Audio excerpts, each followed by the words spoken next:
Hi everybody, Dan Illman, Matt Bernier, the DRF Bets Race of the Day for Thursday, December the 21st, race number 8 at the Big A. Let's take a look at this field of maiden claimers.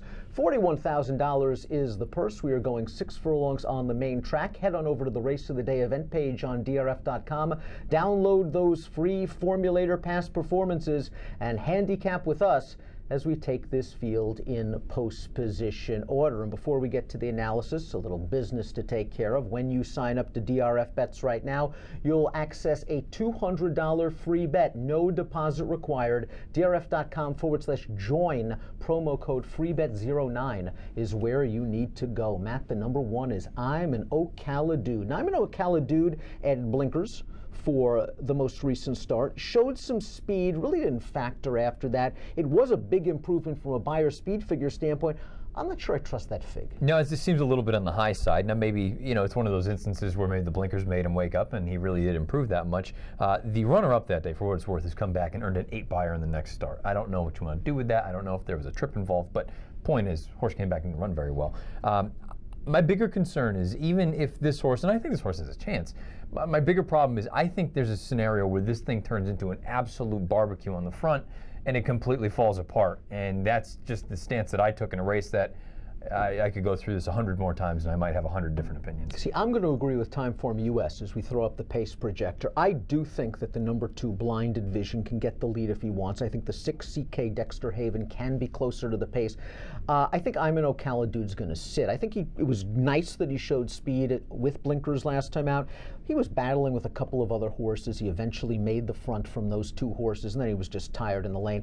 I think Rajiv is just going to sit off. I think they tried the speed tactics. It didn't work. Maybe track and pounces is the way to go, although this horse has never passed one in his life. That's the only concern I have with so many of these horses. I understand maybe they're probably best suited to sit just a little bit. The problem is none of them have ever passed a horse, and that's why I had such a hard time with this race, where I don't know, do I want to just try to project or take a stab and hope that someone's going to win the pace battle and then that nobody's going to be coming from the back, or is it going to be a stagger fest and then it sets up for a complete, to me this is a chaos race. If the favorite wins, I'll lose.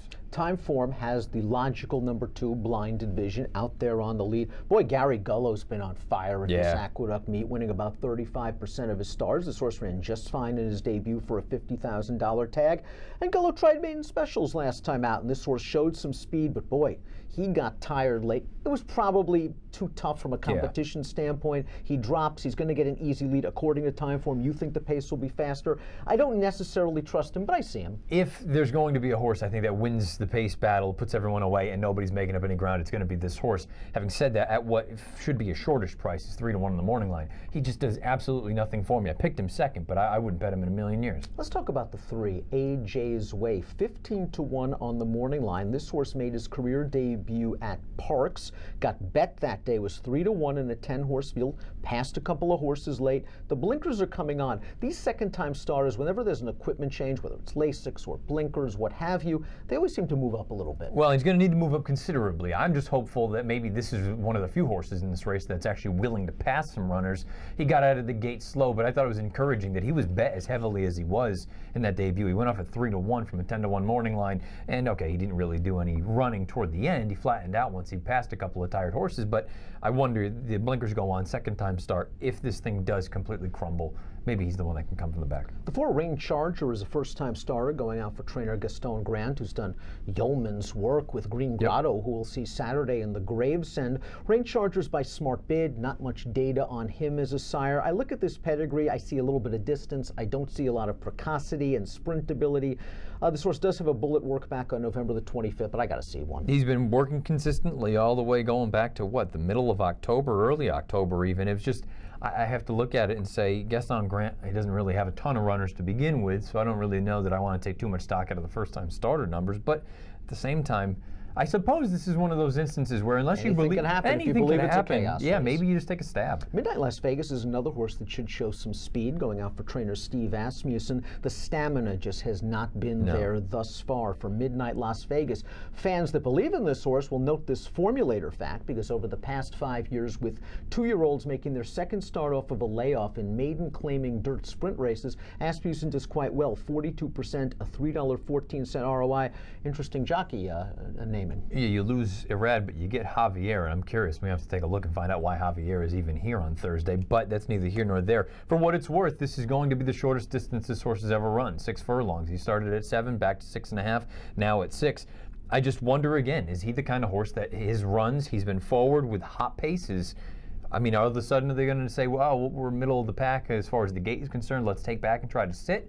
I don't know. I think there's a scenario where he goes and all of a sudden, again, just plays into that pace. In a lot of ways, the key to this race is the 6th, the morning line favorite, C.K. Dexter Haven, who has raced 3 times against special weight competition, has run well from a speed figure standpoint all 3 times, but has burned a lot of money. Now he's in George Weaver's barn. He's faced so much better competition down at Gulfstream West, but when I watch him run, I'm underwhelmed. And that's entirely understandable. I just look from a pace standpoint and also from a figure standpoint. I mean, he is the horse to beat in here, but again, it goes back to you've seen him lose at 4-5, 3-5. He hasn't done anything visually fantastic on the racetrack, and he's going to be probably 2-1 in this spot. To me, he's the kind of horse that maybe you key, but I wouldn't bet him to win. The horse that beat him last time out came back to run a 73 buyer, went 3rd in the Buffalo Man Stakes, Gulfstream Park. The 7 is We Got Old, You Got Sold. And this is a horse that passed some in his career debut at Laurel at a very nice price, going out for a very shrewd trainer in Michelle Nevin, the 6th horse that day.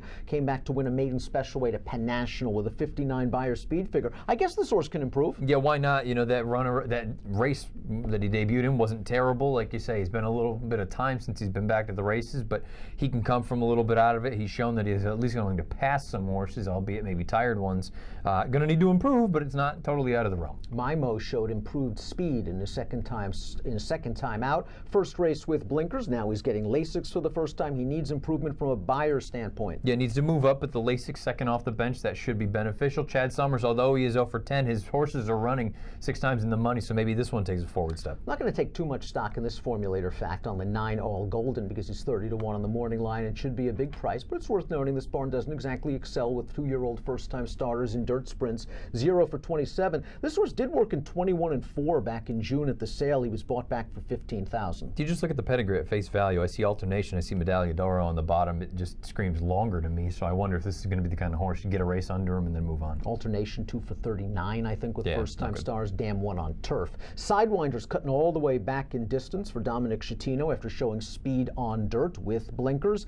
This horse now has run once on dirt, 0 buyer. Yeah, it didn't run very well. That field overall wasn't very good, and you just look at it, he's been beaten by 43.25, 15, and 9.75. If you think the pace is going to be fast, then all of a sudden the 11 Big Thicket becomes a major player. He's a major player anyway, based on the 65 buyer speed figure earned in his debut, the fact that he's dropping from state-bred maids into this spot, and the fact he's trained by a high-percentage horseman in Brad Cox. Here's the formulator fact for Big Thicket.